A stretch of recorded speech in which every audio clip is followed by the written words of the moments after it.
Yo! Video games. What up, dudes? Matt here from YoVideogames, back again with some E3 2019 hands-on impressions, and today I'm just going to talk about Capcom as a whole because, quite frankly, they didn't bring a whole lot to the show, and there's not a whole lot to say, per se, about the games they did bring. Most of them were ports of older titles, and one of them is just an expansion, so this had to have been like the lowest key year for Capcom in memory, period, where they only had one big title in their booth, and that was Monster Hunter World Iceborne.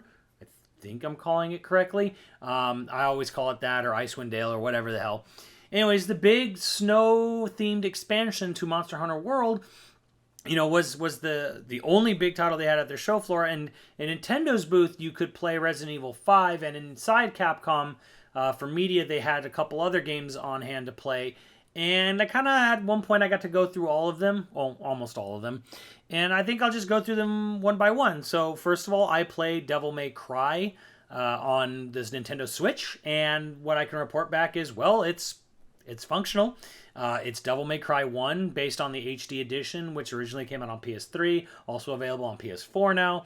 I couldn't tell you what the resolution was, whether it was 720p, 900p, or 1080p. I'm going to assume it's 1080p because, yes, the Switch could easily handle it.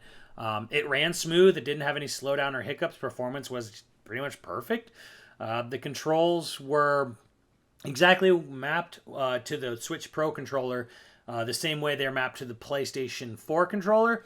So, personally, I'm a little like, that's using the bumpers, the L and R buttons a little more than I would prefer. I prefer to use the triggers more for stuff, but I don't know if you can remap them. My gut would tell me no. But yeah, I got to go through a couple of selectable missions for Devil May Cry 1 on the Switch, and it's pretty much exactly a one-to-one perfect conversion of the current HD edition of Devil May Cry. So I have no idea what it's going to cost. I think it's outrageous if they try to charge $30 for Devil May Cry 1, because it's just part 1, not part 2 and part 3 or part 4 or DMC. It's none of those. It's just part 1, and it's just going to be coming out digitally this summer, and it's pretty much ready to go as far as I was concerned. But yeah, I mean, it was already outrageous that they're charging $30 for RE4 on the Switch. But I don't know what the pricing on this game is going to be. And I hope it's cheap. Like, it's honestly, it probably should be under 20, personally speaking. But yeah, at least it runs well. So if you ever wanted to play Devil May Cry 1 on the go, it's a perfectly competent port. Moving on to Resident Evil 5, I got to play that on the Switch. That was available in Nintendo's booth and inside Capcom. And yeah, it reminds me mostly of the PS3 version of the game. I was able to tweak some settings. I was able to change the control default style from what is the default of the game to a more Resident Evil 4 styled, going from Type D to Type A, so I was really happy about that. But in terms of like performance and looks, it looks like the PS3 version of RE5. It basically runs about as well. Actually, it kind of didn't run super hot at the show. When there was a particular number of Majini on screen, you would definitely see frame rate starting to choke. And, too much action going on definitely choked the frame rate a bit on it. What I was told, though, was that it was just like the straight dumping of the port of the game onto the Switch. Zero optimization had been done. Like, basically, they had got it up and running on the Switch, but had not done any work as far as optimizing it for the system at this point. So, graphically, again, looked like a PS3 version. Definitely had some framey issues. You could play it in split screen at the show, and yeah, my God, did the frame rate completely tank during that. But playing it solo, you would notice if it got a little too crowded on screen. You definitely could see some hiccups, but according to Capcom, this was not indicative of the final release of the game because no optimization had been done on the demo at that point. So there's that. What I can say is that it will include all of the Gold Edition stuff. So you are getting, Lost in Nightmares, Desperate Escape. You are getting online co-op. So that was actually very nice to hear about, that they actually are, the full version of RE5 Gold Edition is coming to the Nintendo Switch this year. So that's pretty exciting. I don't know what the price is. Probably $30. Probably shouldn't be $30, but it probably will be $30. But at least with RE5, it's a newer game. It has co-op. It has online co-op. It's got all the DLC included on it. So like, at least it makes more sense to charge more money for that game as opposed to just a straight rip of RE4 with really no new additions on the Switch. There was Resident Evil 6 was also playable within the media area of Capcom for the Switch, but I did not actually choose to play that because it's RE6. I'd rather choke on a walnut or something. So moving along, the other, of course, the big game was Monster Hunter World Iceborne, and the weird thing is I got to see a lot of the new stuff, but I actually, when I played the game, I ended up going after a Rathalos because Max and JJ really wanted to try to kill a Rathalos.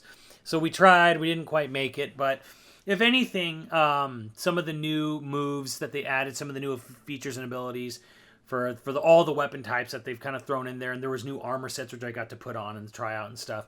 All it really did was reignite my love for the game. Like, it just made me want to go back and start playing Monster Hunter World. So I'm a bit of a lapsed player. Once I had gone through most of the DLC, like the Dante costume and the Kulve Taroth, once I had kind of fought every monster type, I kind of just was done with the game. I didn't care about going after arch-tempered versions because when the I guess I should say the Behemoth was the last thing I went after. Once a monster didn't look any different and didn't really act any different, just more aggressive, I kind of lost interest in the game. I don't like replaying things too much. It's fun, but it's only fun to a certain extent for me. So yeah, but playing Iceborne was like, yeah, I remember it was just, oh, I remember this game. I loved this game. This game was great. And I think when it comes out in September, I think it's good. A lot of people are going to be jumping back in and sort of rediscovering, why these games are so awesome.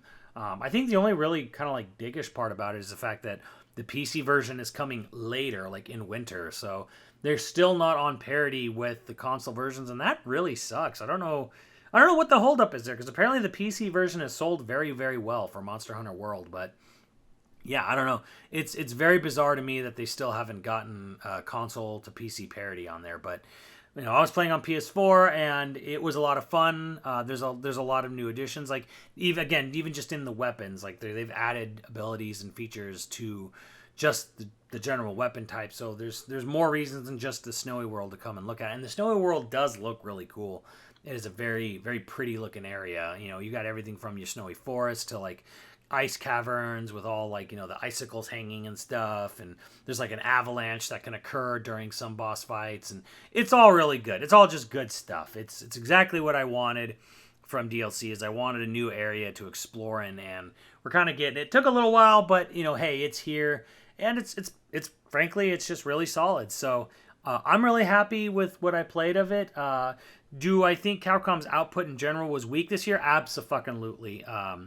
It's strange that we didn't even get announcements of even other ports or other collections maybe being brought forth. Like, the only real new stuff was RE5 and RE6 for Switch, which is cool. It's kind of something we suggested doing a long time ago, and it's kind of nice that they're doing it now, I guess. But yeah, overall, I was just kind of like, man, this was such a low-key year for Capcom. But hey, at least what they did have was fun to play. So hopefully next year we're going to see a much bigger showing from them, at whether it be at E3 or anywhere else. But yeah, fun games to play. Reignited my love for Monster Hunter, and I can't wait to try out Iceborne when it comes out later in September, I believe it is. So yeah, low-key showing for Capcom, but hey, at least it was good stuff, except for RE6, because that'll never be good. Let me know what you guys think, and I will see you on the channel later, dudes.